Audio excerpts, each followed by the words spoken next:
là on se passe le jingle, c'est pas très grave. Nos débats ils vont essentiellement tourner. Je vais vous présenter là aussi un petit propos introductif. Là voilà. Je m'en doutais, donc c'est pour ça que j'attendais un peu. Allez, on est bon. Deux secteurs essentiellement dans ce débat, le bâtiment, les transports, et donc on va parler d'efficacité énergétique. Avec des mots simples, le défi pour ces prochaines années, c'est de rendre un immeuble comme celui-là, nos immeubles de bureaux, nos maisons, nos équipements sportifs, culturels, nos objets aussi, nos systèmes de chauffage, nos moyens de transport, plus efficaces et donc moins gourmands en énergie. Moi, je suis d'une génération, on en a connu beaucoup des plans d'efficacité énergétique. Le plan anti-gaspi 74, je m'en souviens même de celui-là. Et avec cette lutte contre le réchauffement climatique, on peut dire que la grande différence, c'est ce sentiment d'urgence. On l'a déjà évoqué tout à l'heure, avec des politiques européennes et françaises qui sont jalonnées par des objectifs ambitieux. On va voir certains de ces objectifs. En France, on vise jusqu'à une réduction de 50% de nos consommations en 2050 par rapport à 2012. Je vous propose de voir un graphique sur la consommation d'énergie finale. Alors, on est en mégatonnes équivalent pétrole, avec un rythme de baisse de 0,6% par an. Alors, si vous vous souvenez du graphique que je vous présentais en introduction de notre première table ronde, là, le rythme d'accélération, il est encore plus fort. Il faudrait le multiplier par 4 pour atteindre nos objectifs. Ces objectifs, justement, est-ce qu'ils sont trop ambitieux, trop réalistes ? Est-ce qu'on peut les atteindre sans porter atteinte à la croissance ? Ça va être l'un des thèmes de cette table ronde. On l'a déjà évoqué là, mais il va être beaucoup question de volontarisme, évidemment de planification. On est là pour évoquer cette loi de programmation. Au niveau français, au niveau européen, je pourrais citer plusieurs exemples. On a parlé des pompes à chaleur, mais je voudrais illustrer ça avec l'impact d'une décision politique qui évidemment était particulièrement forte, c'est la croissance du parc de véhicules électriques. Et là, on va voir des chiffres pour illustrer cette croissance. On devrait flirter avec les 1 500 000 véhicules neufs, électriques ou hybrides rechargeables, vendus en 2023. Vous le voyez, c'est dans la fourchette haute des prévisions. Alors, on peut dire bravo, on atteint la fourchette haute des prévisions, mais ça ouvre évidemment un certain nombre d'autres défis. Le prix des voitures électriques, l'équipement en borne de recharge, les ZFE, on va en parler notamment avec Bruno Millienne, éviter de transformer ces zones à faible émission dans nos grandes agglomérations en zones d'exclusion. Ça veut dire quoi ? Donner à tous nos concitoyens les moyens d'acheter un véhicule propre. On va voir, je pense, dans cette table ronde que le consensus, il est évident autour des économies d'énergie. Tout le monde est d'accord pour dire qu'il faut en faire, mais dans la pratique, elles sont plus difficiles à réaliser. Comment rendre ces objectifs cohérents avec la politique de décarbonation qui elle-même peut demander beaucoup d'énergie, par exemple pour fabriquer de l'hydrogène, des carburants de synthèse ou pour récupérer le CO2. On a parlé des systèmes, des techniques de capture et de stockage. Là aussi, je pense que tous ici, vous attendez une stratégie, une planification pour les 10 ans à venir. Et je termine ce propos introductif par, là aussi, des enjeux qui ont été posés par Équilibre des énergies. J'en ai choisi 3, il y en a beaucoup d'autres, mais on va se concentrer sur ces 3-là. Un plan de sortie progressive des chaudières à combustible fossile. Et là aussi, quand on a dit ça, la question c'est à quel rythme, avec quel degré d'interdiction, de coercition. L'accélération du déploiement des pompes à chaleur, une incitation à développer l'épargne, notamment des copropriétés pour financer l'amélioration du bâti. Et puis vous voyez, le troisième enjeu, c'est à la lisière des questions de transport et de bâtiment, renforcement rapide de l'équipement des bâtiments en borne de recharge. Voilà pour ces enjeux. Je vous propose d'accueillir tout de suite nos intervenants. Denise Saint-Pé, qui est sénatrice Union centriste des Pyrénées-Atlantiques et membre de la Commission de l'aménagement du territoire et du développement durable du Sénat. Bruno Millienne, qui peut nous rejoindre, député modem des Yvelines, vice-président de la Commission du développement durable et de l'aménagement du territoire de l'Assemblée. Et Jean-Louis Bricout, député Lyotte de l'Aisne, président de la mission d'information sur la rénovation énergétique des bâtiments et rapporteur pour avis de la mission environnement pour le projet de loi Finances 2024. Bienvenue à tous les trois. Merci d'avoir favorablement répondu à notre invitation. Allez, j'enchaîne de ce côté-là avec le micro. Peut-être Bruno Bignan, une question générale là encore sur ce qu'on peut attendre, ce que vous attendez de cette loi de programmation énergie-climat. Est-ce qu'elle est encore plus cruciale, importante sur ces enjeux d'efficacité énergétique dont on va parler pendant l'heure qui vient? Bien, merci à tous d'être là. Vous me posez une question où je vais avoir une réponse un peu iconoclaste. Sur les sujets qu'on a abordés lors de l'efficacité énergétique, que ce soit sur le bâtimentaire ou sur les transports, beaucoup des solutions qu'on a essayé d'amener au gouvernement sont des solutions qui, à mon sens, ne relèvent pas forcément de la loi. Il y a beaucoup de réglementaires. Et donc, oui, il faudra qu'on la fasse, cette loi. Mais dedans, il faudra qu'on mette effectivement ce qui est essentiellement légistique pour laisser la place aux réglementaires. Parce que ça peut permettre d'aller plus vite aussi. Parce que ça peut permettre d'aller plus vite. Et puis, je vais vous faire une confidence. Ça m'arrive à moi aussi. Des fois, j'ouvre un peu la boîte de Pandore du concours Lépine de l'idée la plus con quand je pose un amendement. Donc, il y a un moment... Il faut aussi que nous, on se restreigne sur les amendements qu'on peut poser. Donc, quand c'est réglementaire, c'est réglementaire. Et il faut s'en tenir là. Et il y aura des choses à mettre dans la loi. Donc, je ne sais pas où on en est. Moi, je suis comme mes collègues. Je ne sais pas où on en est de cette loi. J'espère qu'elle va arriver très vite. J'espère que ça phosphore dans les administrations, qui nous montreront un petit peu quand même ce qui ressort de ce qu'on a produit, parce qu'on a tous beaucoup travaillé, pas tout seul, accompagnés par les collectivités locales, accompagnés par les acteurs de terrain, et j'aimerais bien que ce qu'il y a dans la loi ou ce qu'on fera réglementaire soit conforme aux travaux qu'on a rendus. Jean-Louis Bricout, vous parlez à propos d'efficacité énergétique, vous dites que c'est d'abord une méthode. Pourquoi vous dites ça? Expliquez-nous. Oui, je pense que c'est une méthode pour peut-être un petit problème de sémantique quelque part, quoi. Vous savez, moi je suis élu de terrain, proche de mes concitoyens. Je vois bien effectivement que sur ces enjeux climatiques, il y a un gros souci ça engendre quand même des gros problèmes sociaux, des gros problèmes écologiques, économiques bien sûr, et à la nécessité effectivement d'agir sur 3 axes. Les 3 axes ont été largement rappelés depuis tout à l'heure. La décarbonation, bien sûr, dans un objectif de réduction de gaz à effet de serre, mais aussi de venir à bout en fin de compte des énergies fossiles. On est aussi sur le 2e axe, sur la réduction des consommations. Là, on est plus sur les enjeux de sobriété et puis de projets de rénovation, effectivement, en particulier des bâtiments. Et puis sur les enjeux de production. Alors, effectivement, d'un point de vue sémantique, si on appelle ça efficacité économique, le fait de prioriser à outrance la décarbonation, par exemple, c'est souvent ce qui est rappelé avec les pompes à chaleur, etc., l'installation des pompes à chaleur ou le basculement du parc de véhicules, moi je crois qu'on va complètement dans le mur, quoi. Je crois qu'avant tout, il faut s'assurer aussi qu'en basculant comme ça vers des usages très électriques, on s'assure qu'il y ait, et les réseaux, ça a été évoqué un petit peu avant, qu'il y ait le développement effectivement de toutes ces productions électriques, qu'on trouve des solutions, qu'on avance encore sur les solutions de stockage et puis de développement des bornes, etc. Et moi, je reste persuadé qu'en fin de compte, l'efficacité énergétique, c'est un problème de méthode, il y a un sujet méthode, je pense, dedans. Ce qui est fait d'ailleurs par le gouvernement, parce qu'on voit bien que dans la méthode, on n'est pas pour la priorisation absolue vers la décarbonation, mais qu'on travaille bien en concomitance sur les 2 enjeux, en fin de compte, un enjeu qui est celui de la décarbonation, mais aussi celui de la sobriété quelque part. Et je pense qu'il faut qu'il y ait cette concomitance. C'est ce qui est fait, par exemple, avec MaPrimeRénov', avec les 2 piliers de MaPrimeRénov', efficacité et performance. On voit bien qu'on s'éloigne un petit peu les politiques par geste, mais de façon raisonnable, parce que je pense qu'il faut agir sur les 2 niveaux. Donc, et ensuite, la méthode, c'est aussi quelque part la mise en œuvre des solutions qu'on va pouvoir trouver, des dispositifs qu'on va trouver. Alors, dans la méthode, il y a d'abord, bien sûr, la planification et puis la programmation, parce qu'on voit bien qu'on est sur des temps longs, donc, quelque part, pour réaliser toutes ces transitions, et qu'on a besoin d'y voir clair. On doit savoir où on va, avec quels moyens on va.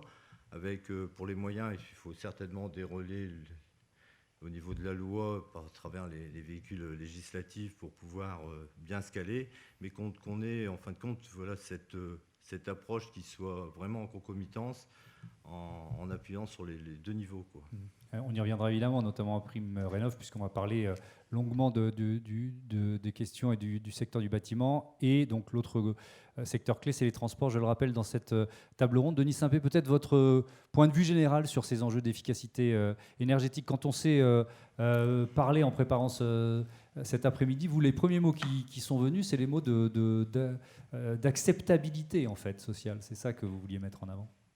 Bonjour à toutes et tous. Merci, Monsieur le Président, de m'avoir invité à cette table ronde. Oui, je crois que c'est très important que l'on soit toutes et tous préoccupés par l'acceptabilité, parce qu'on pourra attirer tous les plans que nous voulons. Nous pourrons avoir des orientations de la loi, tout ce que nous voudrons dans tous les domaines. Tout d'abord, moi, je dois vous dire que je suis une ardente défenseuse du mix énergétique. Vraiment, je le crois.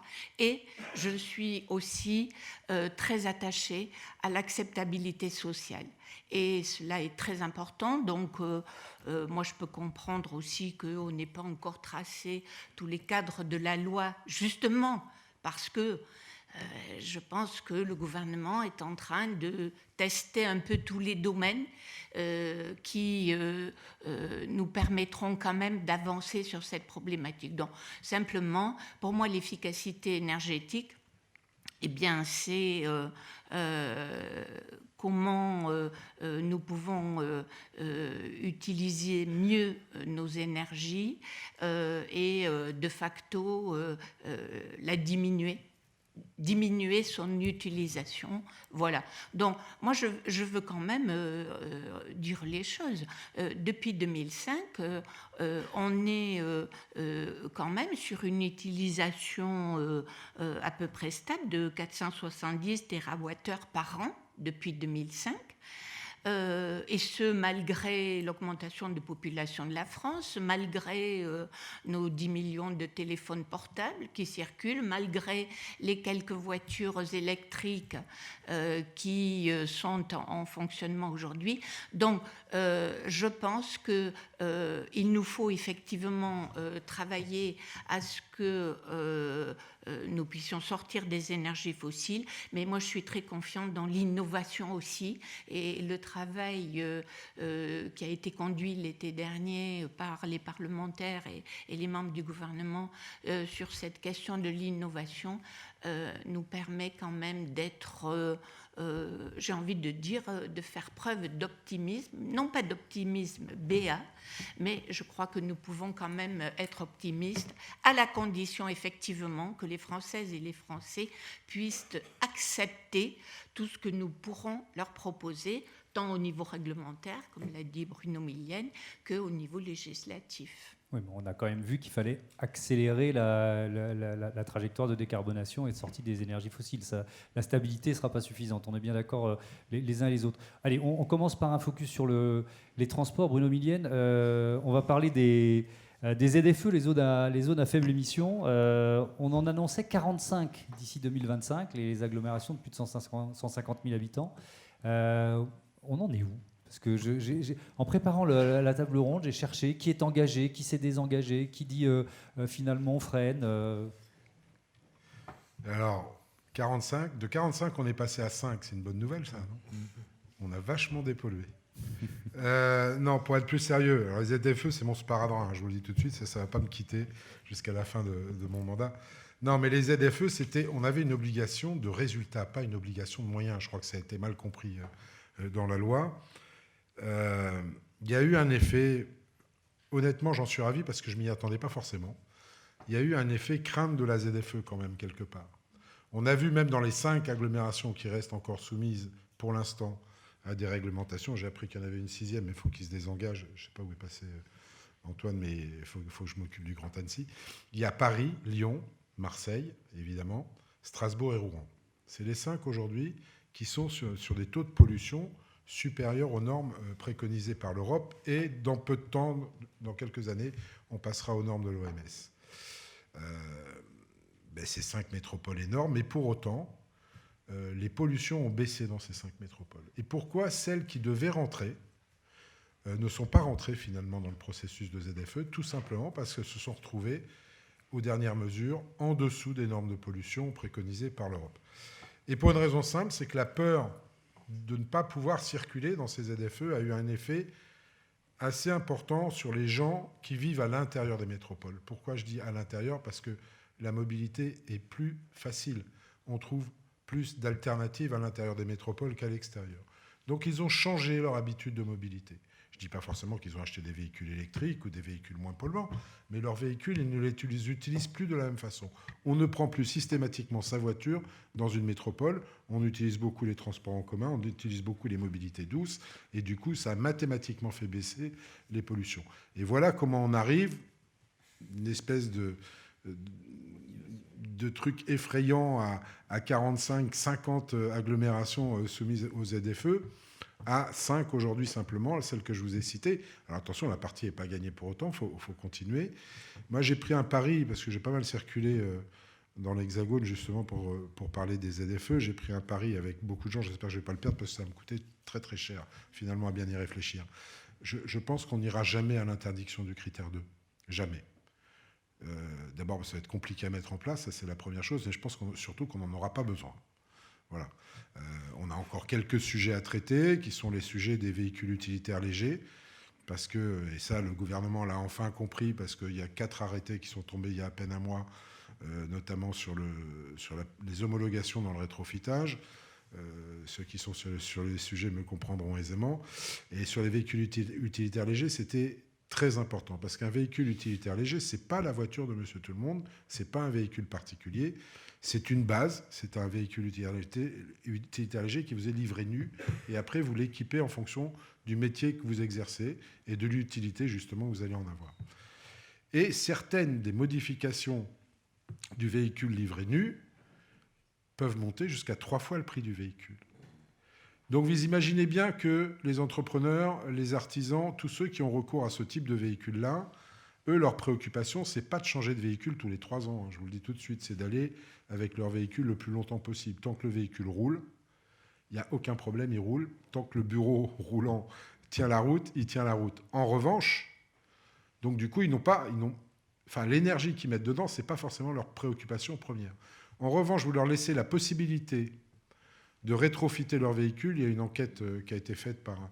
Alors, je n'ai toujours pas retrouvé, je le sais, Thomas, le cabinet d'assurance qui a fait ça, mais qui est un gros assureur des véhicules utilitaires légers. À 46%, les propriétaires de VUL sont d'accord pour le rétrofitage électrique, notamment de leurs véhicules, parce que c'est une solution qui est moins onéreuse pour eux que d'acheter demain un véhicule électrique, en tout cas aujourd'hui. On verra dans 10 ans, ça aura sûrement changé, les prix auront baissé, mais dans les 10 ans qui viennent, il faut qu'on offre des alternatives à tout le monde pour pouvoir rouler. Je vais essayer d'aller très vite pour conclure sur les véhicules légers et en faire un petit peu de transport routier. Les véhicules légers, il y a le leasing à 100 € qui arrive à la fin de l'année. Il y a un leasing très social qu'on essaye de mettre en place en utilisant ce qu'on appelle les véhicules hors d'usage, qui sont roulants. Bon, ça n'a pas abouti, je me bats encore un peu avec le gouvernement, mais ça nous permettrait de sortir des véhicules à 80 € par mois, vraiment pour les publics les plus précaires, et ce serait géré entre autres par, je crois, le Secours catholique et Emmaüs. Donc vous voyez, on est dans une très grande précarité pour permettre aux gens effectivement de circuler librement. Et puis pour ce qui concerne les poids lourds, j'ai parlé du critère 2, donc voilà, je pense qu'on n'interdira pas le critère 2. 75 à 80% du parc des poids lourds est déjà à l'équivalent du critère 2. Et sais pas une révélation, mais en 2035, on achètera, je pense, encore des camions au gasoil. Ce ne sera pas fini. Donc ce qu'il faut, c'est effectivement enclencher la mutation. Les prix des véhicules électriques, des véhicules hydrogène vont baisser, mais pour l'instant, en termes de coûts pour les entreprises, c'est beaucoup trop élevé. Donc il faut leur laisser une marge de transition relativement haute et essayer de massifier le stock, la baisse des émissions de gaz à effet de serre sur le stock, le flux viendra. Voilà. Merci beaucoup. Jean-Louis Bricout, sur l'accessibilité du plus grand nombre à ces véhicules électriques, vous avez un certain nombre de propositions à faire. On a parlé du leasing à 100 €. Comment faire pour que le plus de Français possible puissent passer à l'électrique ? Oui, effectivement, il y a un énorme problème. Il y a un problème de santé publique, effectivement, sur ces zones-là. Enfin, la santé de nos concitoyens, ça doit nous interpeller et puis d'agir vite. Mais on ne veut pas non plus que ces zones deviennent des zones, quelque part, d'interdiction, que ce soit pour une population modeste et que ce soit aussi un problème pour le monde économique. On ait cette même forme d'interdiction.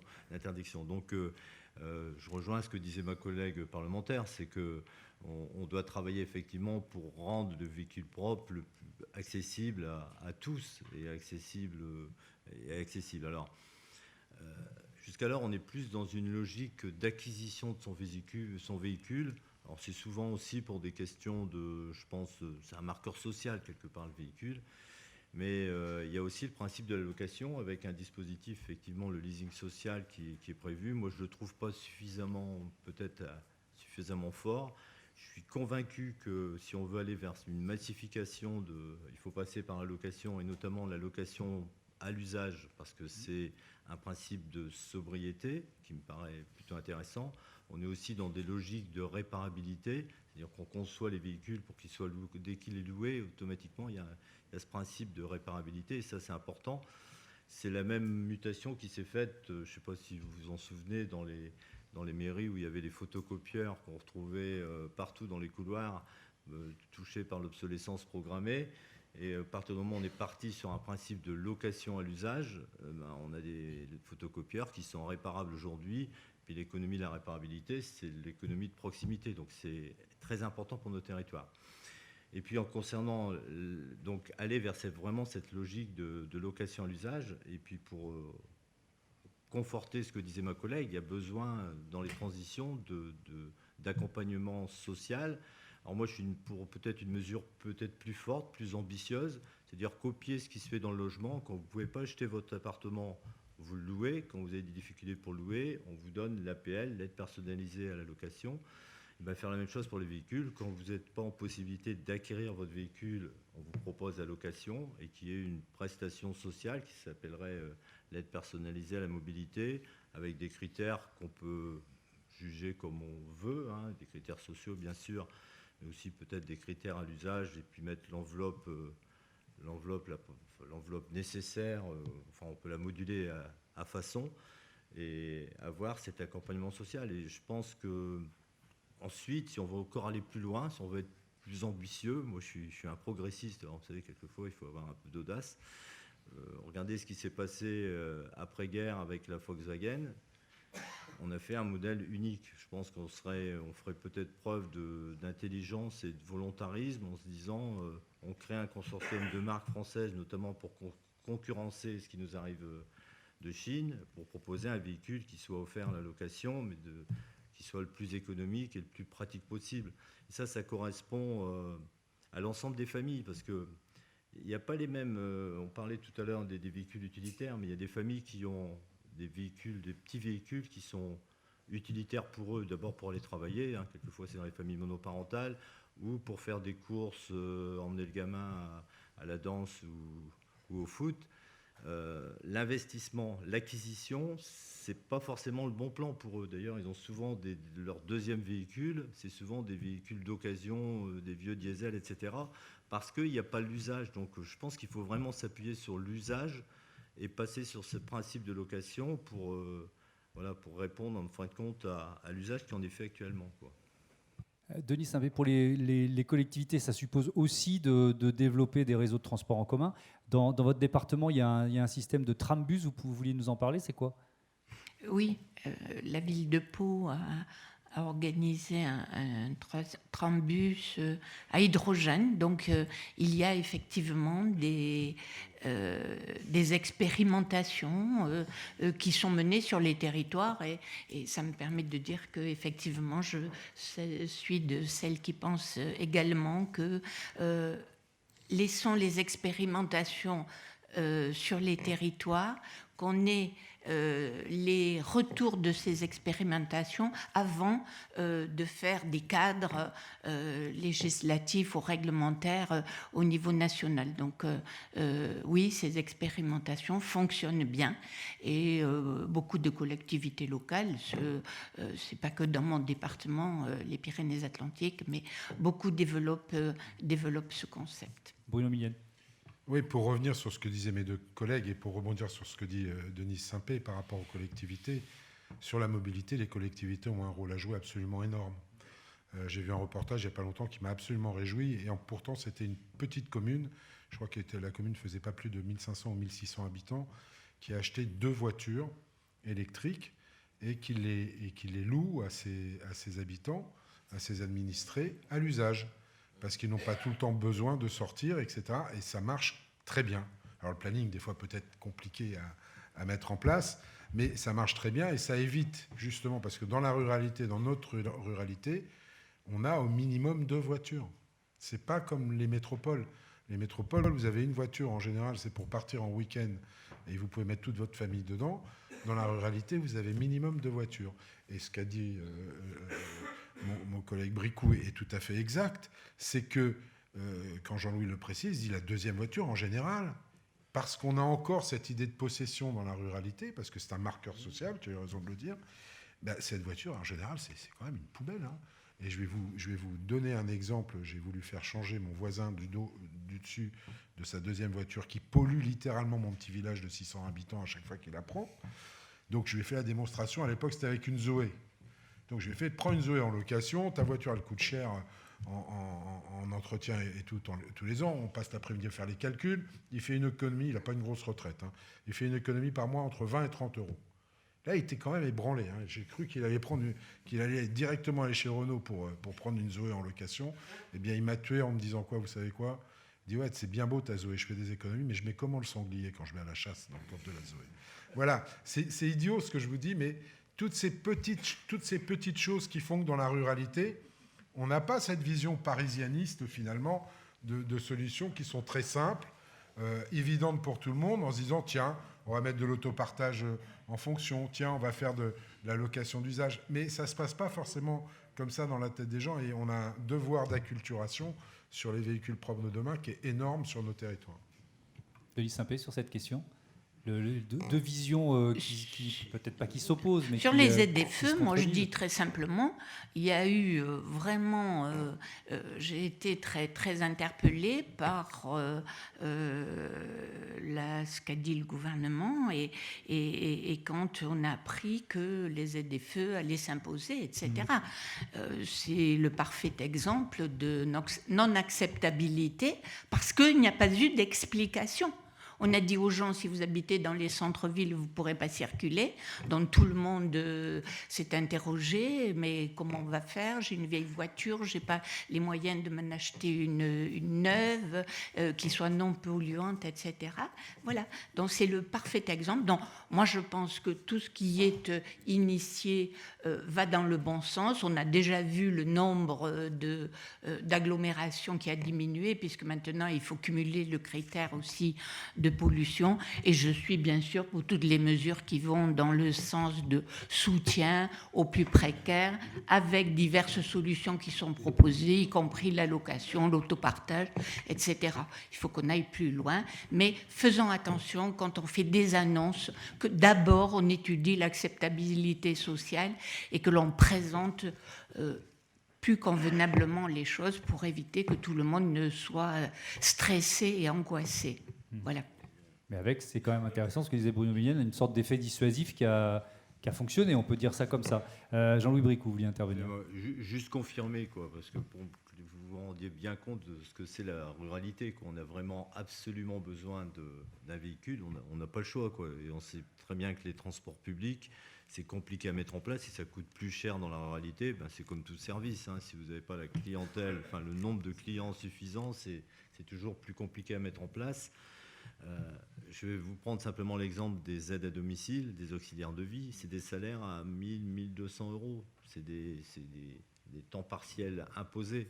Comment voulez-vous changer de véhicule quand vous avez un salaire et la nécessité qu'on a besoin de ces gens-là sur notre territoire. Et c'est des gens qui bossent, quoi. Donc, qu'ils aient accès à un véhicule, qu'il y ait une aide sociale pour les aider à acquérir un véhicule propre, je pense que c'est vital, quoi. C'est vital pour nos territoires. On parle de...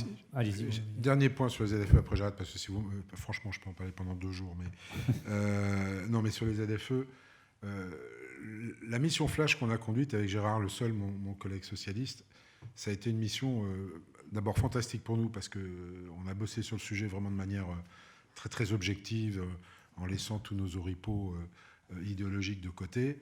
Et on a, je pense, produit un document qui a fait réagir le gouvernement. Il y a eu il y a eu 6 mois d'études déjà où ils se sont vus, les collectivités se sont parlé. Parce que je vous prends juste un exemple. Vous êtes entrepreneur dans le bâtiment, vous avez des chantiers à Grenoble, à Saint-Étienne et à Lyon. Ben, vous êtes obligé de changer 3 fois de véhicule pour pouvoir aller dans ces centres-villes-là parce que les interdictions n'étaient pas les mêmes. C'est quand même un truc complètement hallucinant. Et on va enfin aboutir, là je pense à la fin de l'automne, à une charte commune entre les collectivités de ce qui sera autorisé ou pas dans chaque métropole qui pratique encore les ZFE. Et ça va quand même clarifier les choses pour le monde économique. Et puis voilà, les choses seront un peu plus claires et l'information commence à venir. Il est temps qu'on communique aux gens ce qui va se passer dans leur métropole. Allez, on parle de logement, de bâtiments. Jean-Louis Bricout, vous avez présidé la mission d'information sur la rénovation énergétique des bâtiments. Là aussi, quelles idées, quelles propositions, notamment pour améliorer le dispositif MaPrimeRénov'? Alors oui, effectivement, on a rendu les conclusions d'une mission d'information sur la rénovation des bâtiments avec ma collègue de la majorité, Marjolaine Meignet-Millefer, qui est un peu la référente pour la majorité, puis avec Julie Laernous, qui est écologiste, donc dans vraiment une vision transpartisane. On est dans un esprit de co-construction, quoi. Donc, alors il y a certains points, je vais dire 3 points essentiels pour être relativement rapide, et qui rejoignent, il y a une partie qui rejoint un petit peu la stratégie qui est mise en place par le gouvernement, une partie où il faut encore, je pense, travailler sur le sujet. Alors, il y a l'accompagnateur Rénov', parce qu'on voit bien qu'aujourd'hui, les gens ont une certaine motivation, quoi. Après l'été qu'on a passé avec les problèmes de pouvoir d'achat, il y a des gens qui se disent, alors pour des raisons quelquefois écologiques, en disant moi je veux participer aussi aux transitions écologiques et puis rénover, mais rentrer dans un parcours de rénovation. Puis il y a ceux pour des questions de pouvoir d'achat en se disant si je rénove énergétiquement mon logement, évidemment je ferai des économies à terme. Le premier point, c'est l'accompagnateur Rénov'. Les gens ont le sentiment, malgré ces motivations, elles sont contrariées. Ils ont contrarié à différents niveaux. D'abord, le marché, on a le sentiment qu'il est un petit peu insécure avec toutes ces histoires qu'on a pu voir, qu'on entend parler à droite à gauche, les malfaçons, etc. Il y a les soucis, la complexité technique des dossiers, parce que ce n'est pas à la portée de tout le monde. Nouvelles technologies, etc., les complexités administratives, et puis quelquefois les complexités financières, parce que c'est compliqué par rapport au reste à charge. Donc on pense d'abord que l'accompagnateur Rénov' qui vient d'être mis en place, c'est vraiment le pivot dans le dispositif, en se disant que c'est celui qui vous accueille, qu'on connaît, qui rassure surtout, qui est le phénomène de rassurer en fin de compte les gens qui sont sur un parcours de rénovation. Et puis ensuite, qui s'occupe de la partie audit, de la partie technique, de la partie administrative avec l'ANA et qui s'occupe de la partie financière, du bouclage financier. Donc un rôle central, un lien aussi, je le disais, avec l'ANA pour sécuriser un peu la partie administrative, mais un lien aussi avec les collectivités. Ça rejoint un petit peu notre... il est parti, Pierre, mais qui est spécialiste pour les réseaux de chaleur. Si on veut enclencher des projets de rénovation par quartier, par exemple, de travailler sur les réseaux de chaleur, je pense que l'accompagnateur Rénov' doit travailler avec les élus pour être sur cette dimension. Puis après, quand on a résolu ce problème de mon accompagnateur Rénov', qui est là pour motiver, il y a le problème du reste à charge. Alors, le reste à charge, il y a un problème aussi d'acceptabilité sociale dans le reste à charge, parce qu'on ne peut pas tout donner en subvention.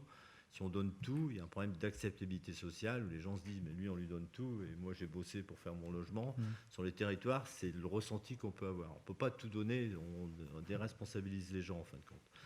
Alors ensuite, quand on a ce fameux reste à charge, il y a 2 solutions. Enfin, y a plusieurs solutions. Il y a les fonds propres de la personne qui peuvent abonder.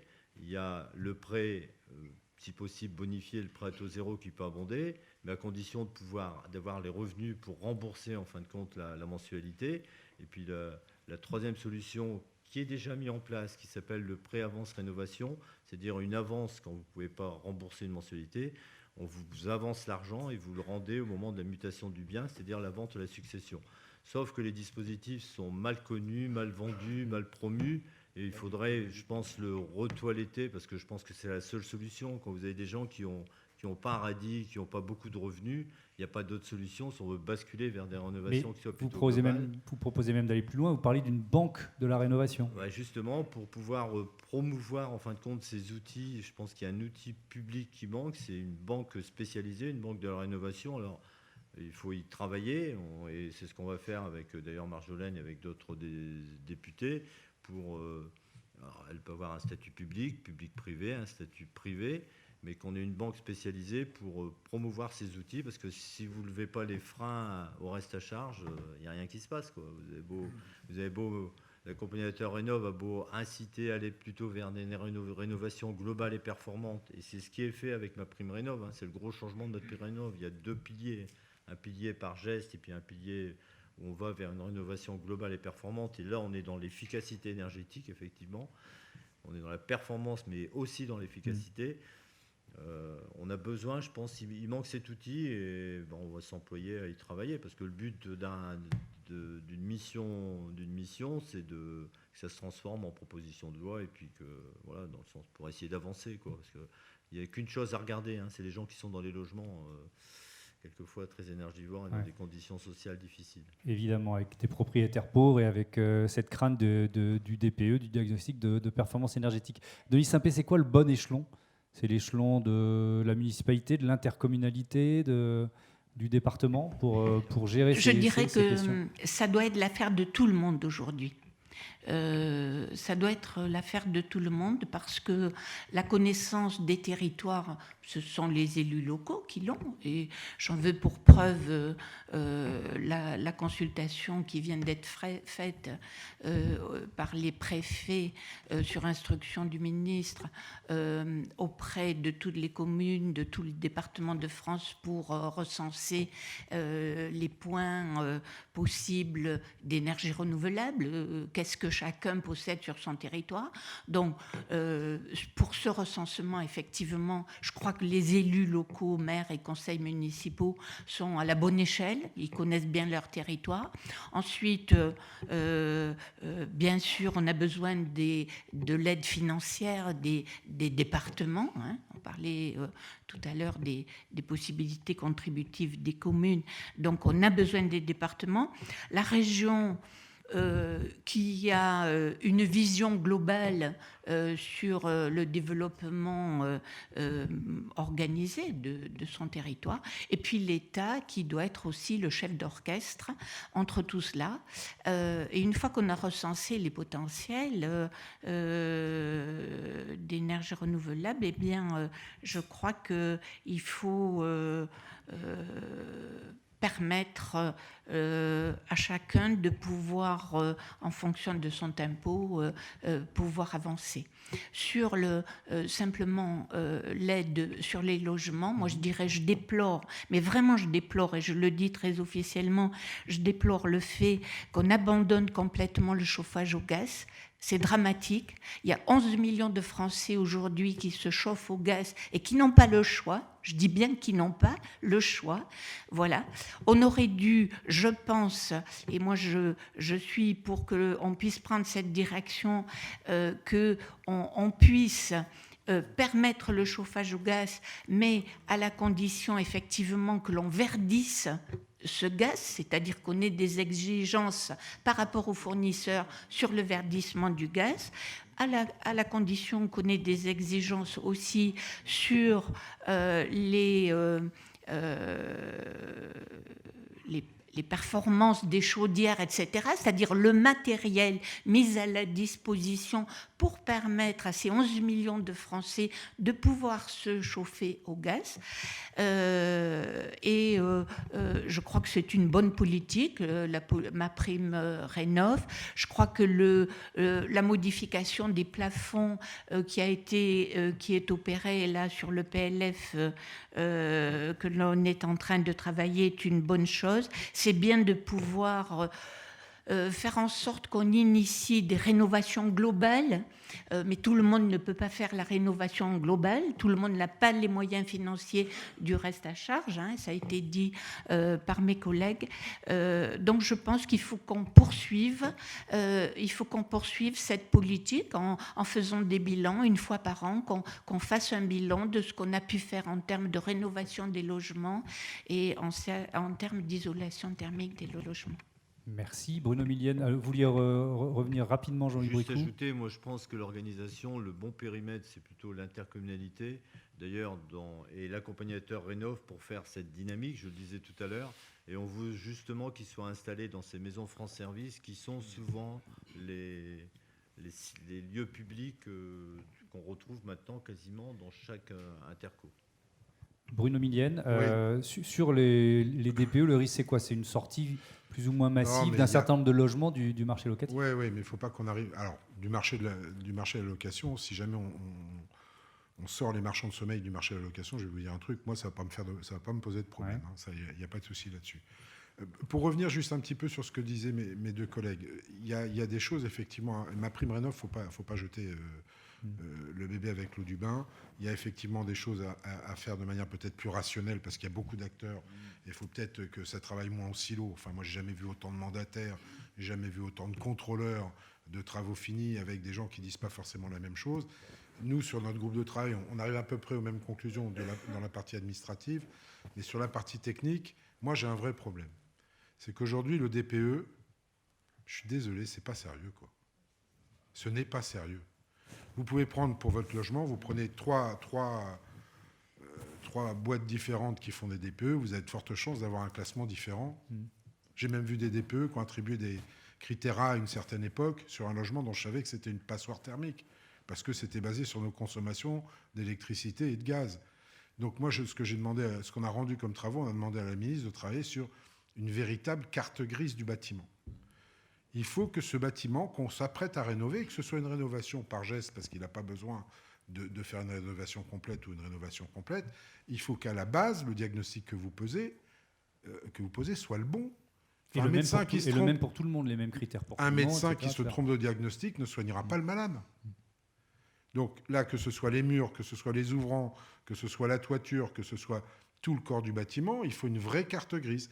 Et à partir de cela, vous pouvez construire un vrai plan de rénovation qui sera efficace en commençant par le commencement, en terminant par la fin. Il y a deux cas de figure. Dans le cas de rénovation globale, tout le monde ne peut pas le faire d'un seul geste. Ce n'est pas vrai. Les gens qui n'ont pas les moyens, vous pouvez monter, descendre. Ils ne pourront pas se loger pendant les 3-4 mois que nécessite l'intervention des ouvriers pour faire la rénovation globale. Donc cela, il faut qu'on passe par la rénovation par geste. Attention au pont thermique, il ne faut pas faire n'importe quoi non plus. Et là, je reste, moi, sur ce qu'a dit l'ADEME, parce que je ne suis pas scientifique. Et apparemment, tous les acteurs sont plutôt d'accord. Rénovation en 3 étapes pour ne pas casser trop de ponts thermiques. Et on l'a fait en 3 étapes. Ce qu'on a proposé à la ministre, nous, c'est peut-être de faire la première étape comme étant l'étape un petit peu la moins coûteuse. Et de la subventionner, peut-être la subventionner, mais pas à des taux extraordinaires. Mais en revanche, un engagement pris vers la deuxième étape avec une subvention abondée par rapport à la première, et ainsi de suite pour la troisième, pour inciter les gens à aller jusqu'à la troisième étape. Et puis il y a un autre truc qui ne fonctionne pas, je vous le dis, il n'y a pas, et ça peut-être il faudrait le faire avec mon accompagnateur Rénov', les propriétaires, alors je parle du résidentiel là pour le coup individuel ou petit collectif, les propriétaires sont laissés tout seuls pendant la durée des travaux. Je suis désolé. Ils sont incapables de dire si les gens qui travaillent sur leur chantier sont des gens qui font bien le boulot ou pas. Et moi, j'ai eu des remontées où les gens sont paumés. Ils sont incapables de dire que les travaux qu'on est en train de leur faire sont bons ou pas. Donc, il y a un petit creux là. Et à la fin de toute cette rénovation, il faut exiger, j'empiète un petit peu sur la prochaine table ronde, mais je pense qu'aujourd'hui, il faut exiger dans le bâtiment, une fois rénové, une digitalisation totale de tous les appareils énergivores, quelle que soit l'énergie embarquée, en général électrique, et que ce soit pilotable directement à l'extérieur, tous étant interconnectés. Il y a des applications qui existent et qui le font très bien. Là, j'empiète un peu sur le domaine d'Olga, mais ça doit être aussi subventionné sur la dernière étape, parce que sinon, vous allez avoir des effets rebonds une fois que la rénovation est faite, qui sont terribles, parce que vous savez que vous allez gagner un petit peu en pouvoir d'achat, parce que vous allez baisser effectivement votre consommation énergétique, donc vous montez un petit peu le chauffage. Donc ça, il faut évidemment éviter tout rebond possible.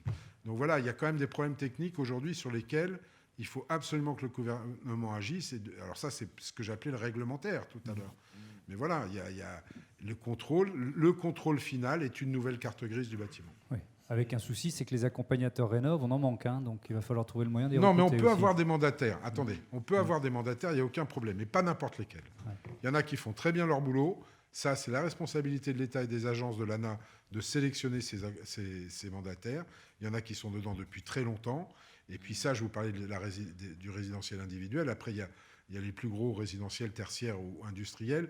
Là, les gens ont de plus en plus recours au contrat de performance énergétique. Ça, c'est un deal que vous passez avec votre entrepreneur sur un taux de baisse de consommation d'énergie. Attention quand vous faites ça, à prendre la maintenance, parce que si vous ne prenez pas la maintenance, ça ne sert pas à grand-chose, parce que votre bâtiment, il évolue, il vit, c'est vivant un bâtiment, et il peut se dérégler en fonction de son environnement, en fonction des placements de tout ce que vous pouvez faire à l'intérieur du bâtiment. Donc il faut prendre la maintenance pour qu'il règle le moteur tous les ans. Je vais vous redonner la parole, Jean-Louis Bricou, mais on va commencer à prendre des questions de la salle.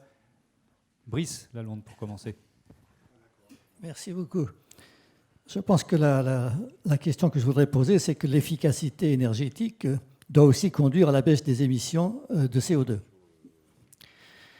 Le gouvernement récemment a lancé un plan et vu beaucoup d'industries pour produire des pompes à chaleur, avec des engagements très importants pour les pompes à chaleur, considérées comme un des moyens les plus efficaces à la fois de réduire la consommation et de réduire les émissions. Les pompes à chaleur se sont développées beaucoup grâce à ma prime Ingest, grâce à Ingest, parce que ça coûte cher, la pompe à chaleur. Là, on est passé à quelque chose de différent, qui est, ah non, il faut 2 gestes d'isolation avant la pompe à chaleur. Du coup, la pompe à chaleur s'arrête. Du coup, il y a maintenant une stagnation de la production et de la consommation des pompes à chaleur. Donc, ma question, c'est est-ce que le mieux n'est pas l'ennemi du bien ? Est-ce qu'il n'y a pas quelque chose à trouver quand même qui permette à la fois de continuer cette production industrielle très importante de pompes à chaleur et en même temps de continuer à réduire la consommation d'électricité. Et pour parler du DPE, c'est une vieille revendication d'équilibre des énergies de dire qu'il faudrait peut-être mesurer en énergie finale, entre autres. Je veux bien commencer si vous voulez. Alors moi, j'aime pas déplaire au président Lalonde parce que je l'apprécie beaucoup. On est souvent d'accord, mais pas tout le temps. Non, mais Brice, tu as raison.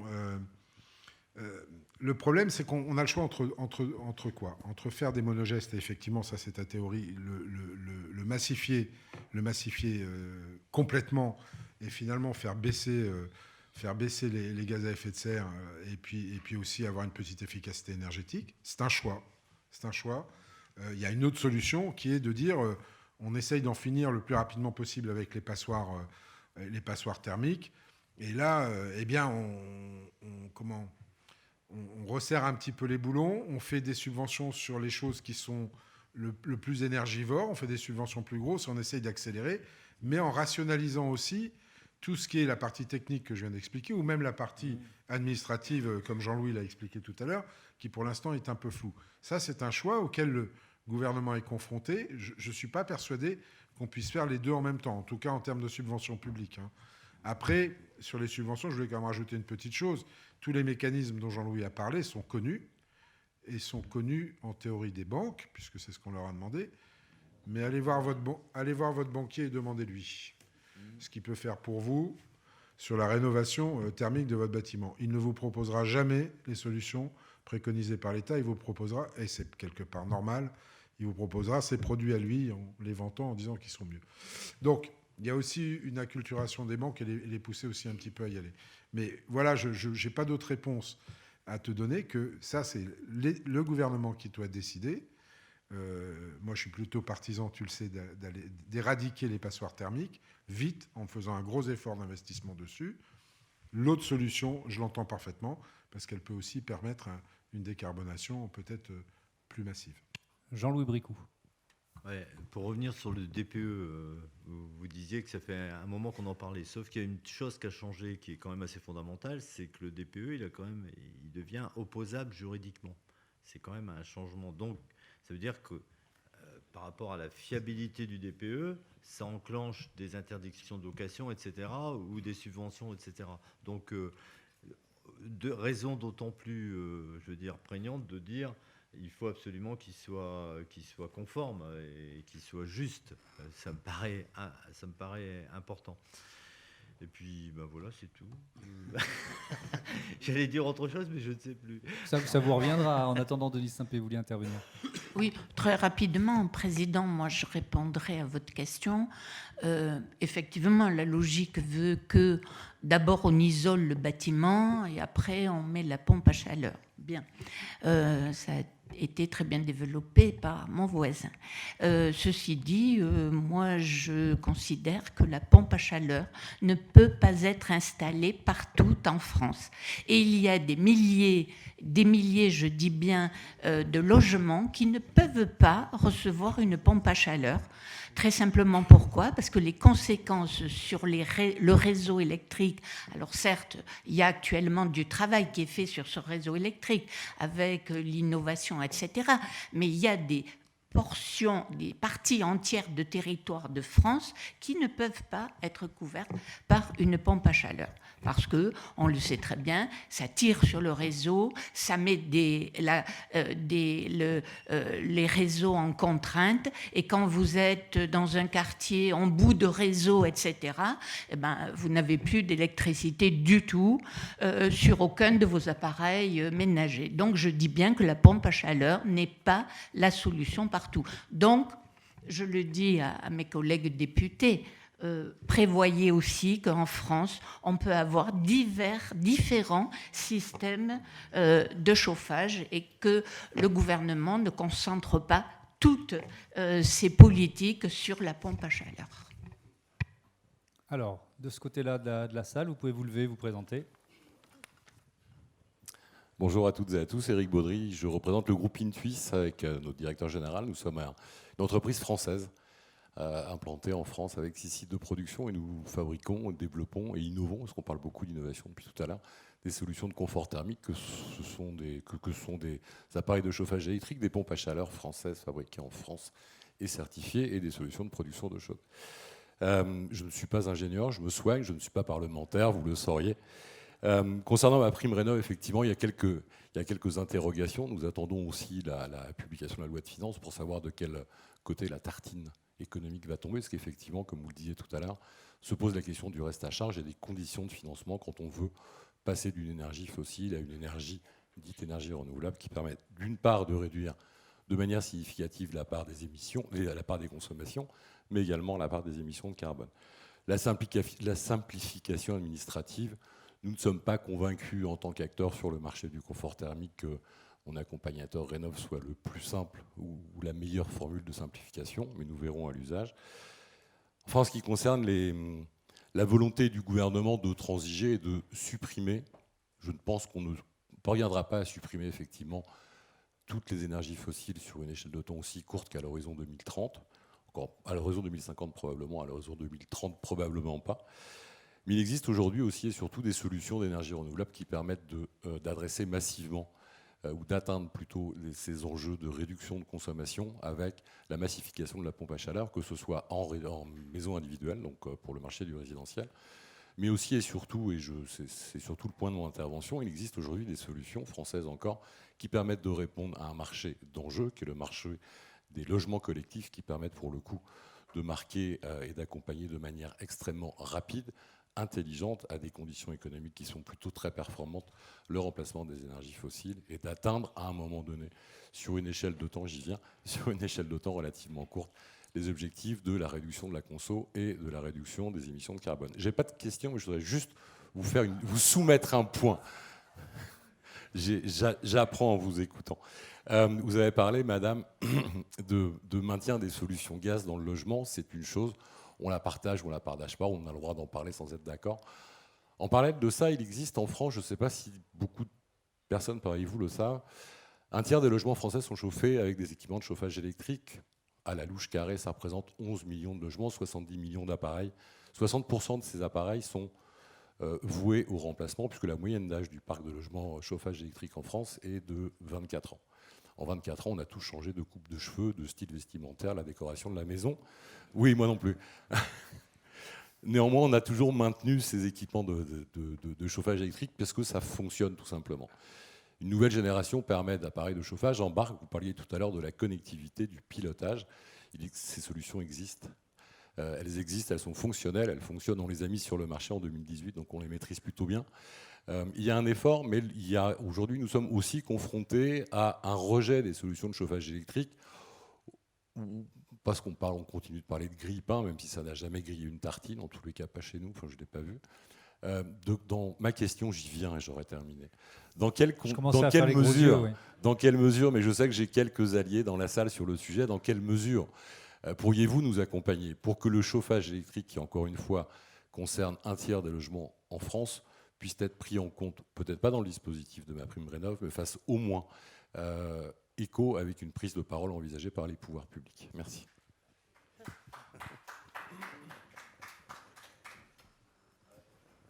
Je sais pas si vous avez abordé plusieurs sujets. Alors je vais répondre sur le problème de la simplicité. Voilà. Sur MaPrimeRénov', vous avez soulevé le problème effectivement de la simplicité des dispositifs qui sont en place. Alors il y a une évolution qui est quand même prévue, c'est que vous savez souvent les gens font deux dossiers, un dossier C2E puis un dossier MaPrimeRénov'. Donc il est quand même question que l'ANA, en fin de compte, ce soit elle qui capte directement les C2E pour les particuliers et que ça vienne abonder en fin de compte les subventions de MaPrimeRénov'. Donc je pense que c'est une simplification qui est bienvenue et ça simplifie aussi entre autres les contrôles. Donc c'est important. Puis il y a toujours ce rôle entre l'ANA et la coordinateur Rénov' qui permettent quelquefois de qualifier les dossiers, notamment sur les identités, parce qu'il y a beaucoup de fausses identités, il y a beaucoup d'arnaques, etc. Donc je pense que vraiment ce lien accompagnateur Rénov' et ANA, je crois que c'est un lien extrêmement important et il y a vraiment des sujets de simplification. Voilà, c'est sur cette partie-là. Après, moi, sur les dispositions, le conseil électrique, pas électrique, etc., sur les différents... Moi, je fais confiance à l'accompagnateur Rénov'. Il a vraiment ce rôle de conseil, de trouver la meilleure solution pour la solution chauffage en particulier. Je crois que c'est son rôle. C'est les techniciens qui sont prévus pour ça, quoi. Oui, j'allais rebondir là-dessus. Moi, j'ai pas de religion. Moi, l'efficacité énergétique, elle dépend beaucoup de ce qu'est le bâtiment. C'est pour ça que je tiens à cette carte grise du bâtiment. Parce qu'en fonction de votre bâtiment, je ne veux pas parler de moi, mais vous prenez mon bâtiment, pour répondre sur les pompes à chaleur, qui n'est pas la même question que la vôtre, monsieur, mais j'ai bien conscience, mais moi, il me faut 4 pompes à chaleur pour mon bâtiment. Je ne vais pas acheter 4 pompes à chaleur, je vous le dis tout de suite, je vais acheter une chaudière appelée. Vous voyez ce que je veux dire? J'aurai le même rendement. Bon, voilà. De la même manière que si on m'impose une isolation des murs, je ne les ferai pas en extérieur, j'ai des pierres apparentes, donc je les ferai en intérieur, mais je refuse de mettre 15 mm, parce que c'est un vieux bâtiment et qu'aujourd'hui on ne m'autorise pas ou je n'obtiens pas de subvention sur un mélange chaud-chanvre de 5 mm, qui fera exactement le même boulot en isolation intérieure. Mais je n'aurai pas de subvention dessus. Mais en revanche, si je fais ça, ça m'évitera d'avoir de la mérule. Vous voyez ce que je veux dire? Donc il y a quand même à la base, et c'est pour ça que j'y tiens, et je ne lâcherai pas Madame Agnès Pannier-Runacher là-dessus, je veux une vraie carte grise du bâtiment. Aujourd'hui, vous avez des gens qui viennent avec leur petite tablette, ils n'ont pas forcément les outils pour sonder les murs, ils n'ont pas forcément les outils pour sonder les ouvrants, et ils vous donnent un diagnostic Bon, si vous n'y connaissez rien, bah vous l'acceptez, le diagnostic. De toute façon, vous n'avez pas le choix. Une vraie carte grise, c'est une vraie carte grise. Et puis, dernier point, j'aimerais que toutes les filières qui travaillent sur la rénovation du bâtiment, parce que quand je parlais de 3 gestes, Monsieur le Président, c'est le premier geste, je ne sais pas ce qu'il sera. Évidemment, peut-être de l'isolation, mais il sera peut-être couplé avec autre chose. Et les subventions qu'on donne, moi, je ne veux pas qu'on les donne soit à la pompe à chaleur, soit à l'isolation des combles, soit aux ouvrants. La subvention, elle doit récompenser la première étape de la rénovation dans sa globalité, à répartir entre tous les acteurs. Idem pour la 2e étape et idem pour la 3e étape, si vous faites en 3 étapes. Mais il y a un moment, il faut qu'on soit pratico-pratique. Et moi, tant qu'on n'a pas de carte grise réelle du bâtiment, j'y tiens. Je ne sais pas comment vous faites pour avoir une rénovation absolument certaine de votre bâtiment. Il y aura des erreurs. Et donc, l'efficacité énergétique ne sera pas au rendez-vous. Après, quand c'est l'électricité qui doit être la solution, c'est l'électricité qui doit être la solution. Si c'est la pompe à chaleur, c'est la pompe à chaleur. Si c'est une citerne au gaz naturel qui sera bientôt 100% vert en 2050, ils nous l'ont promis, et parce que vous avez une cuve dans votre jardin, ben c'est peut-être la chaudière à gaz qui sera la solution. On n'est pas aujourd'hui à un état où on peut se priver des solutions existantes sur le marché. Il faut simplement prendre les plus adaptés, 1, au bâtiment, 2, à la réduction des gaz à effet de serre et à la décarbonation. Il y a encore plein de questions. Brice Lalonde, vous vouliez reprendre la parole? Non? Alors c'est bon. Ah pardon, je pensais, j'étais attiré forcément par le président d'Edem. Excusez-moi, je vous donne la parole.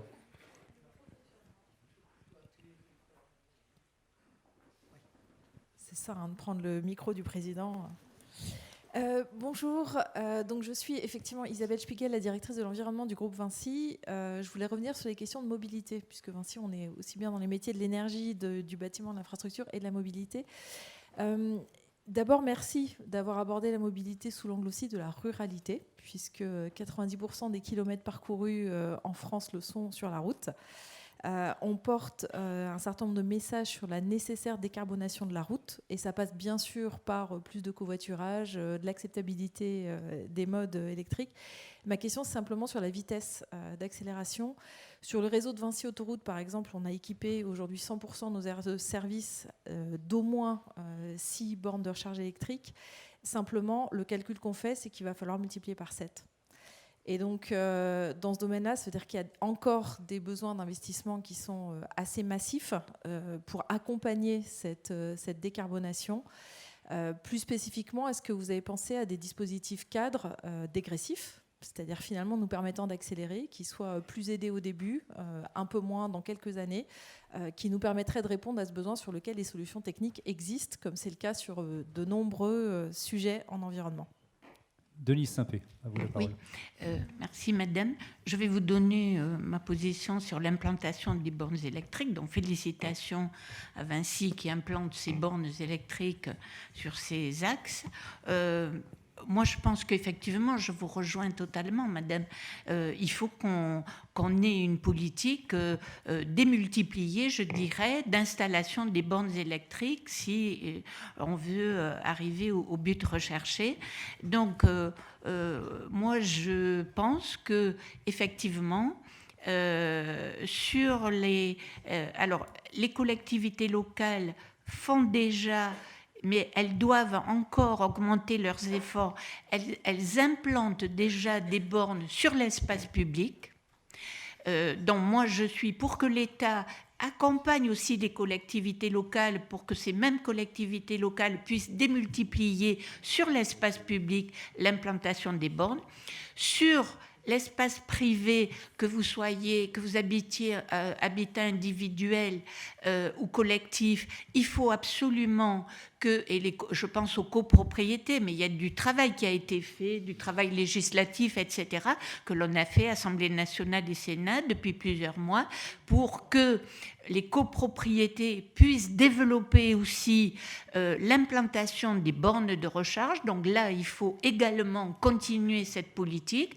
Il faut aider les particuliers qui installent chez eux une borne de recharge en fonction des revenus, hein. Voilà ce que je pense.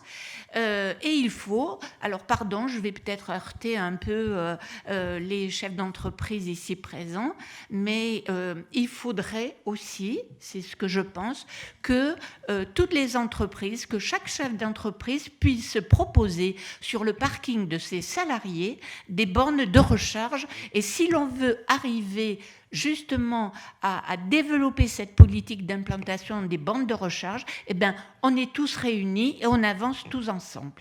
Voilà ce que je pense. Merci. Il y a encore beaucoup de questions. Alors, je commence ici. J'ai noté monsieur et ensuite madame devant. Allez-y. Présentez-vous, merci. Bonjour, Fabrice Lesage de Synertiel.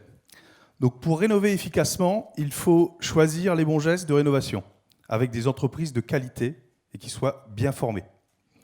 Je suis le président de Synertiel. C'est un réseau de 2400 adhérents et forcément donc 2400 entreprises. Je suis moi-même menuisier. Ma question est la suivante. Pour rénover, il faut obligatoirement un DPE. Et dans 50% des mares. Je devrais attendre 1 mois. Combien de mois pour le pilier performance ? Il faut trouver un diagnostiqueur, un MAR, et je voulais vous demander combien d'entreprises, de petites entreprises de travaux, vont tenir au niveau de leur trésorerie dans ces 2 dispositifs. Merci. Ah, monsieur, bien sûr, vous avez raison. Alors là, je viens de me faire rattraper par la réalité. Merci beaucoup. Ah, putain, elle est bonne, la claque. Non, mais vous avez raison, mais il y a effectivement, dans ce qu'on énonce ou dans ce qu'on peut énoncer, il y a derrière la mise en musique qui est forcément plus compliquée. Pardon. Mais il faut quand même s'y attaquer. Enfin, vous ne pouvez être que vous êtes du métier, vous ne pouvez être que d'accord avec moi sur le fait que vous ne ferez pas une rénovation réussie si vous n'avez pas un diagnostic de base le plus exact possible.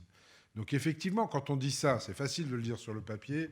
Moi, ici, derrière mon bureau à l'Assemblée, ou en train de discuter avec la ministre, mais on est conscient du fait que derrière, ça entraîne un gros bouger dans l'ensemble de la filière. Mais c'est pour ça, quand je disais tout à l'heure, il faut tous qu'on se mette autour de la table et qu'on avance, c'est que la condition de la réussite, elle est là-dedans. Et il faut qu'effectivement, on trouve le moyen, ou les moyens. Alors, on ne va pas le faire en 15 jours.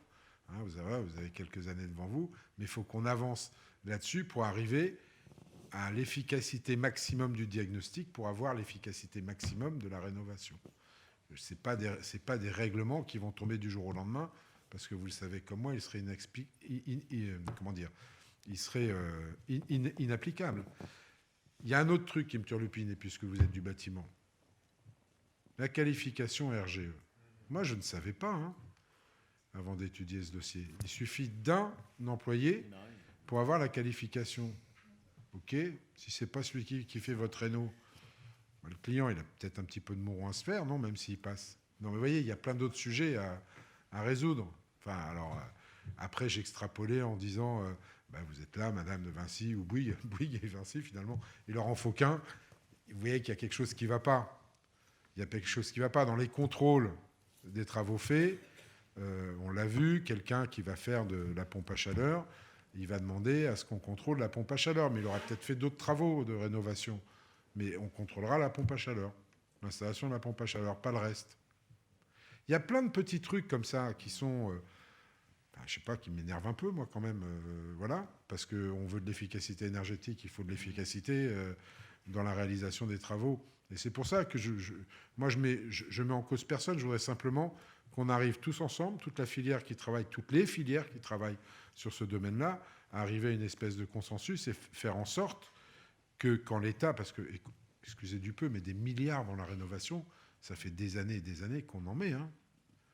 Je ne veux pas être mauvaise langue, mais souvenez-vous des isolations des toits à 1 €. Moi, j'ai vu quelques réalisations. J'ai beau ne pas être du tout dans la partie, ça se voyait qu'il y avait un truc qui n'allait pas quand même. On a eu aussi un problème sur les ouvrants. Enfin, tout ça, il faut être sérieux maintenant. Il faut que ces milliards-là, que l'État met, il a raison de les mettre, il faut qu'ils soient mis efficacement aussi au service de la réno. J'essaye de donner la parole parce que si à chaque fois tous les trois vous répondez, je suis désolé, monsieur le député, mais on va pas tenir le timing. Donc il y a une question ici, allez-y. Oui, bonjour, Pierre Gallement, Enedis.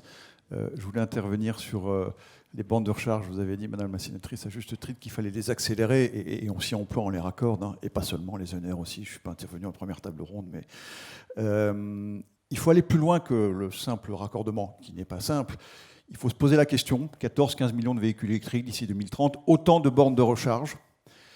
C'est un potentiel de limitation de la puissance appelée en période, je dirais, de crise extraordinaire. Je parle de ces bornes de recharge.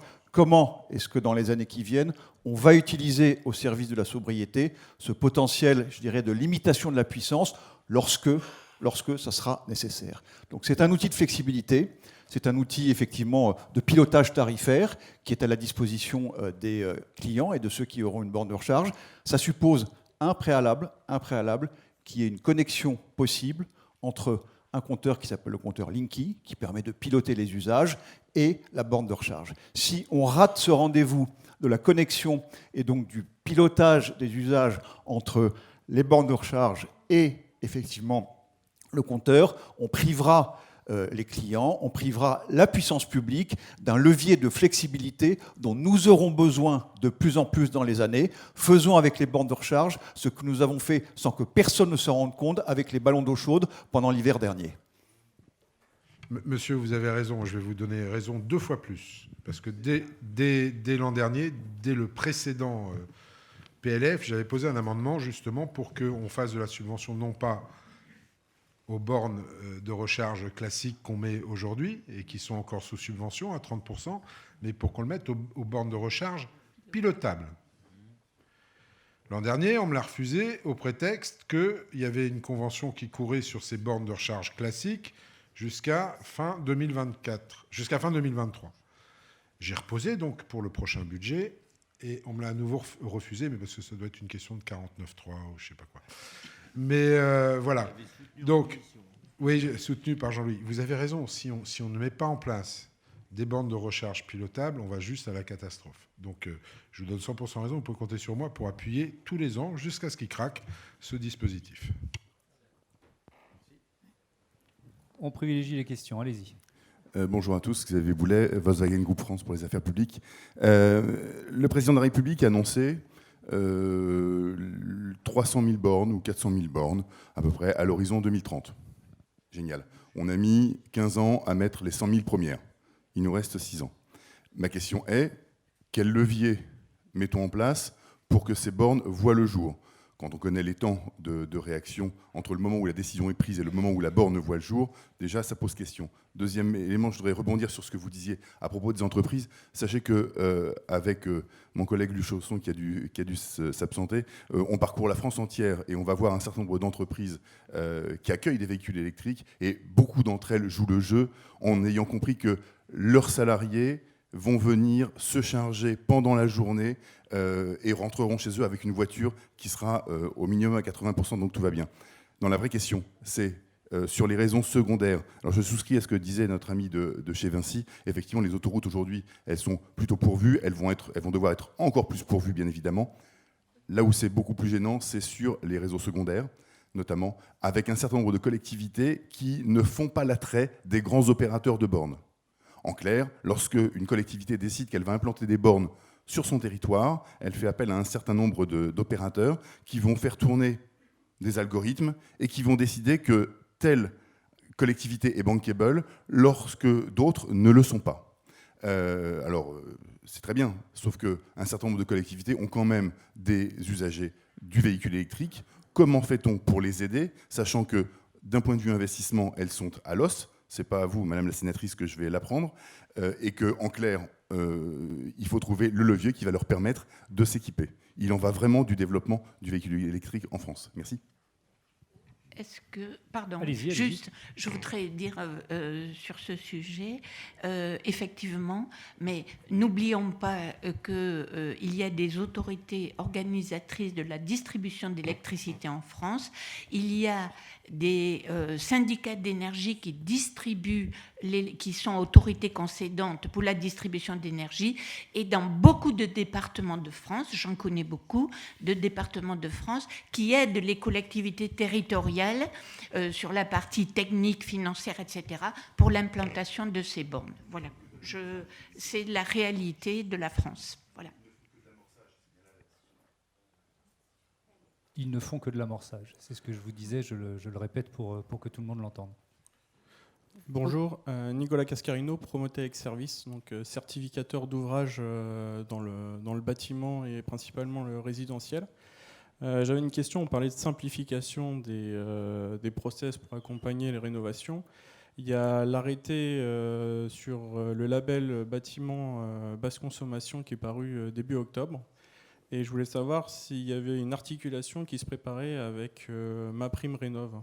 Et également, si en plus, il y avait dans le projet de loi de finances une enveloppe faite sur les maisons qui pourraient, les maisons ou résidences qui pourraient profiter effectivement de ce label et de cette certification bâtiment basse consommation. Et peut-être pour élargir un peu plus, quand je vois vos sourires, pour élargir un peu plus, c'est pourquoi on ne se sert pas de la certification de manière globale dans la rénovation, parce que c'est un process qui existe depuis les années 70, qui a prouvé qu'on était capable de contrôler la qualité des travaux réalisés. Les bailleurs sociaux l'utilisent régulièrement, c'est appuyé sur pas mal de financements déjà. Et je trouve que MaPrimeRénov' effectivement exploite peu cette opportunité qui a déjà fait ses preuves. Voilà. Je vais répondre très vite et puis tu me compléteras. Sur la certification, ce que me soufflait mon collègue, effectivement, c'est le coût. Hein. Il y a un coût de la certification et je pense que c'est l'un des freins justement à tout ça. Et la deuxième question, c'était sur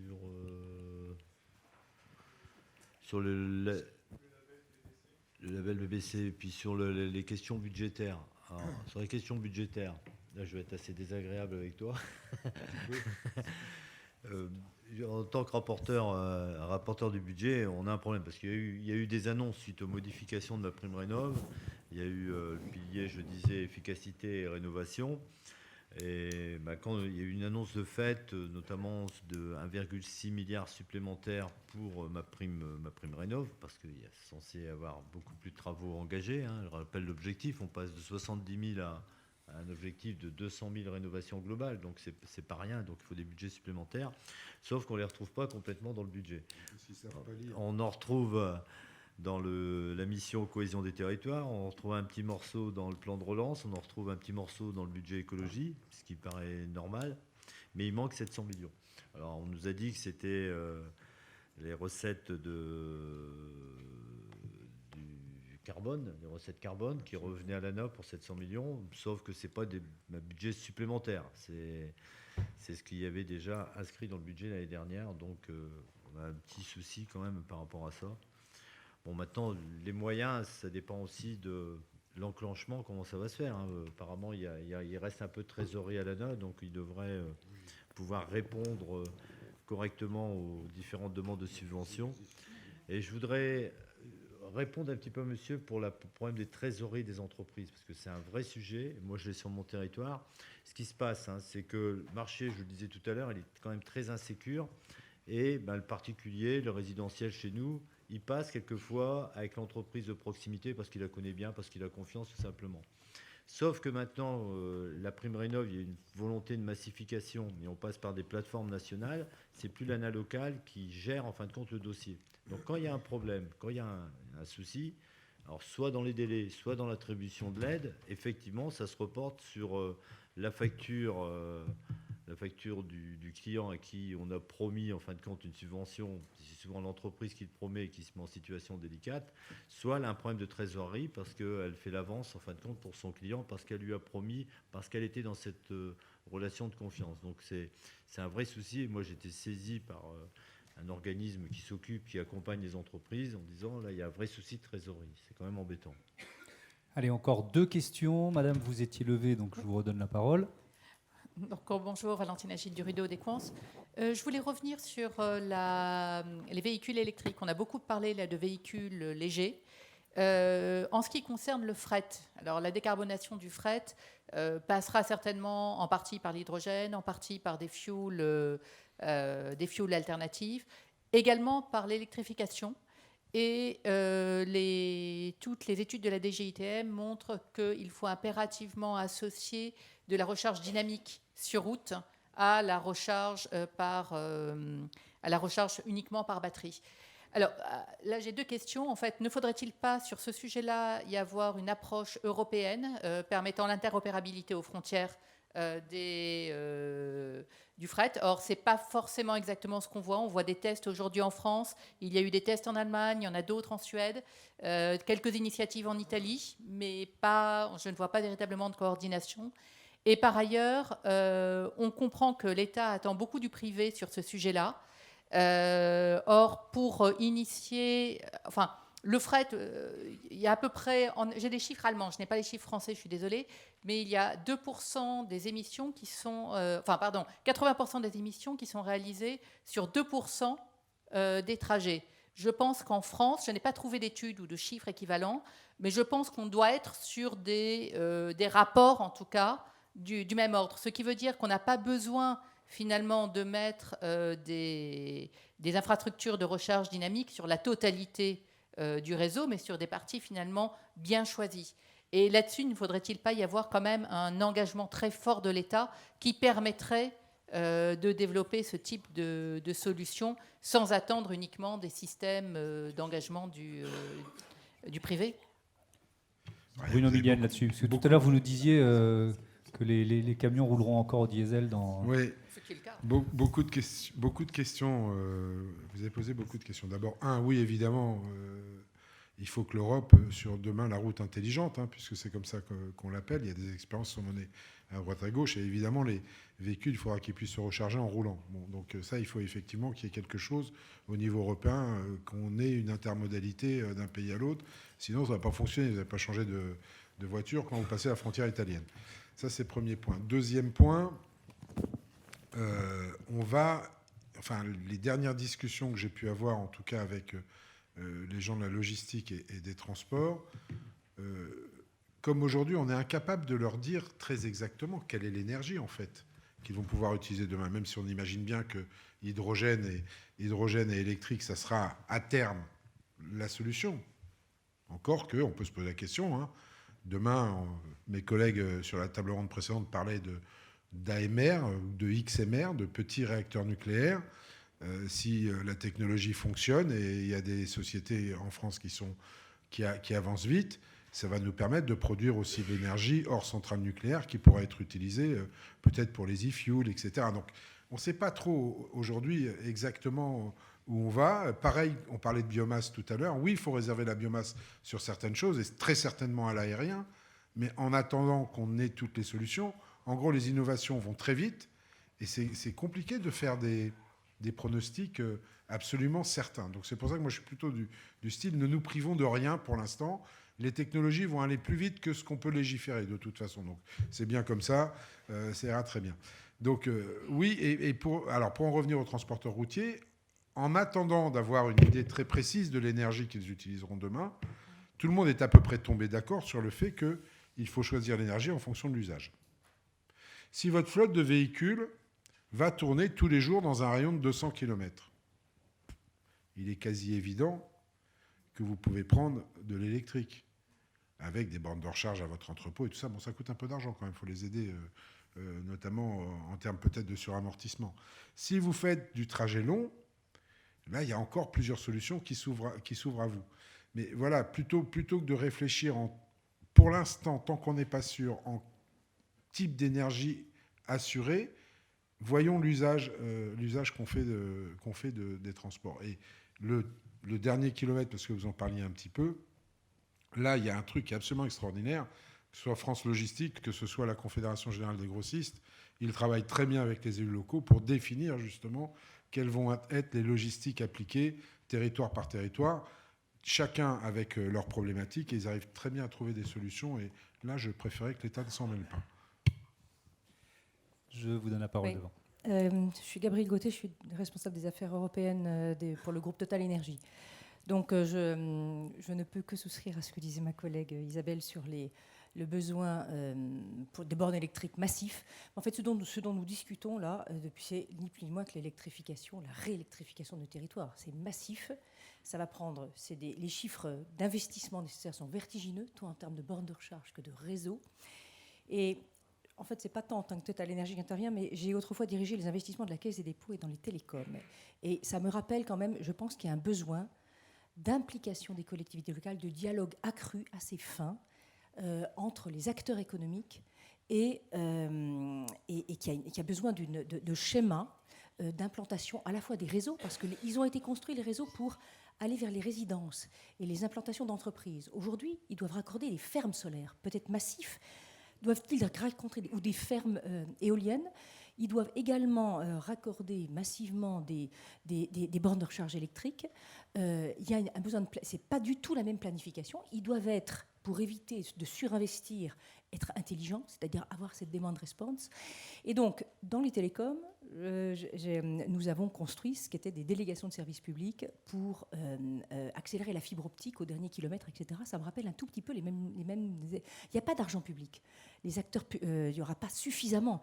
Mais il faut, dans un dialogue entre le public et le privé, essayer de minimiser la subvention publique pour atteindre au mieux et au moins cher les territoires avec les acteurs économiques. Et il faut faire appel à l'argent des fonds d'infra privés, des fonds d'infrastructure. C'est ce que j'ai massivement fait en faisant des PPP dans la réseau de fibre optique sur notre territoire. Je pense qu'il faut impliquer tout ça pour essayer de faire au mieux, mais il y a besoin d'un dialogue accru, parce qu'on fait des petits bouts. Alors, sinon, sur la rénovation énergétique des bâtiments, là aussi, j'ai essayé de faire des choses en tant que directrice d'investissement à la Caisse des dépôts. C'est un dossier extrêmement compliqué parce qu'il y a un équilibre économique qui existe difficilement, parce que les économies d'énergie qu'on fait ne remboursent pas les investissements nécessaires. Donc c'est un dossier, je vous écoute depuis quelque temps, extrêmement compliqué. Donc bravo d'avoir essayé de le prendre à bras-le-corps. Et le foisonnement dans le résidentiel est encore plus compliqué. Mais sur les réseaux, il me semble que c'est plus facilement peut-être, le dialogue peut être plus facilement initié, et on est au début de ce dialogue. Voilà ce que je voulais vous dire. Attends, juste une seconde.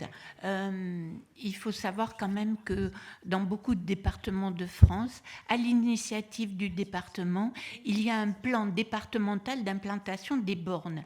Et je trouve que c'est bien parce que le département a la capacité de réunir à la fois les professionnels que vous représentez, les entreprises, mais également les collectivités territoriales, tous ceux qui travaillent sur le réseau, que ce soit le transporteur d'électricité RTE ou que ce soit le distributeur d'électricité Enedis. Donc, il faut savoir que ça existe, mais certainement, on doit l'impulser un peu plus et faire en sorte que dans chaque département, il puisse y avoir un plan départemental.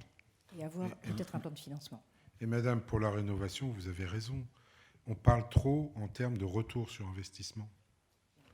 Il faut arrêter. Si on parle de retour sur investissement à un particulier, jamais il fera la rénovation de son bâtiment. Ce dont il faut parler, c'est de ce qui est en moins sur la facture.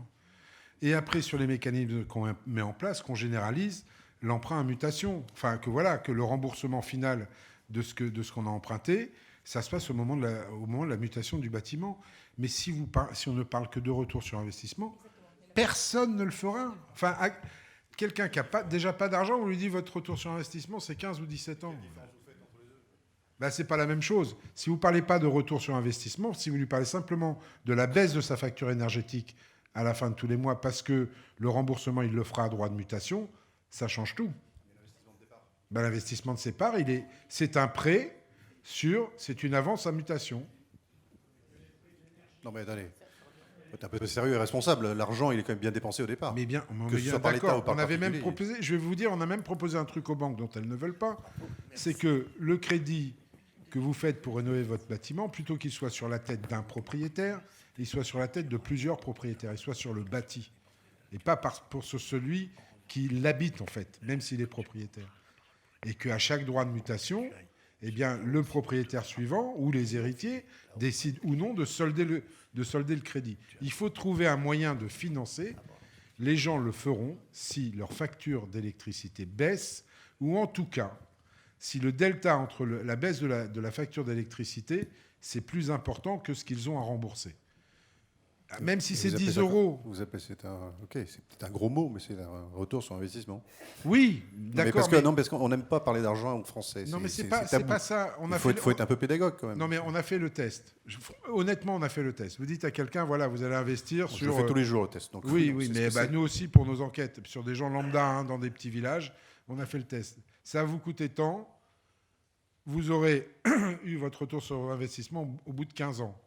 Donc la première question qu'on me dit, oui, mais ok, est-ce que mes factures d'énergie vont baisser? Oui, tes factures d'énergie vont baisser. Mais elles ne baisseront peut-être pas du montant que tu devras rembourser mensuellement sur l'argent que tu auras emprunté pour faire ta rénovation. Et tu ne rentreras finalement réellement dans tes frais qu'au bout de 15 ans. Il faut donc changer, il faut amener ce que les gens voient, et c'est pour ça que quand je vous disais dans le truc de passeport, enfin pas le passeport, oui, le passeport, la rénovation à 3 étapes, en plus, on donnait non seulement le gain d'efficacité énergétique par étape et l'économie faite sur la facture. Il faut que les gens se rendent compte réellement de l'économie qu'ils font sur leur facture énergétique. Bah oui, mais sinon, ils n'y vont pas. Et il faut populariser ce que les banques ne veulent pas. Hein. C'est l'emprunt remboursable à mutation. Bon, je vous interromps le moins douloureux possible. On a une troisième table ronde, le temps file, et il y a une dernière question dans celle-ci. Allez, je vous donne la parole. Madame. Diane Strauss, je suis la directrice du Bureau français de transport et environnement, l'ONG experte des questions de décarbonation du transport. Nous sommes 120 personnes à travers l'Europe à travailler sur les questions de décarbonation du transport. Je voulais revenir sur la première partie de la table ronde qui était sur l'acceptabilité et notamment la transition dans les zones à faible émission et le véhicule électrique. Et je voulais suggérer un des leviers qui n'a pas été abordé pendant la table ronde, qui est l'électrification des flottes professionnelles. Alors quand on parle de flotte professionnelle, on pense que c'est quelque chose de niche, mais en fait pas du tout, puisque c'est le levier le plus efficace climatiquement pour réduire nos émissions. C'est une voiture neuve vendue sur 2, c'est énorme. Et c'est des voitures qui en fait restent seulement 4 ans aux mains des professionnels et ensuite sont vendues sur le marché de l'occasion. C'est donc le premier levier d'alimentation du marché de l'occasion en termes de véhicules électriques, si on arrive à électrifier les flottes professionnelles. Il y a des objectifs d'électrification dans la loi qui ne sont pas respectés par la grande majorité des entreprises. 66% des entreprises ne respectent pas la loi d'après notre analyse. Et c'est aussi un très bon levier d'électrification, notamment à travers des voitures françaises, puisque les entreprises sont plus fidèles aux voitures françaises qu'aux voitures plus fidèles aux marques françaises. Et donc, ma question est pour vous, avez-vous considéré ce levier d'électrification des flottes professionnelles dans vos travaux de la HELPEC? Et si oui, considérez-vous pouvoir mettre des sanctions et rehausser les objectifs de verdissement des flottes professionnelles de manière à ce que 100% des achats de voitures soient des achats électriques en 2030? Merci. Je vais faire comme au rugby, je vais passer le ballon à ma voisine, Olga, qui a beaucoup travaillé là-dessus. C'est parfait, comme ça fait la transition sur la table ronde suivante. Franchement, on l'aurait prévu comme ça. Allez-y, Olga. Merci beaucoup. Oui, ça introduit effectivement la prochaine table ronde, mais il y a une identification sur la question des véhicules, du poids des véhicules et du renouvellement des flottes, du parc de véhicules dans sa majorité.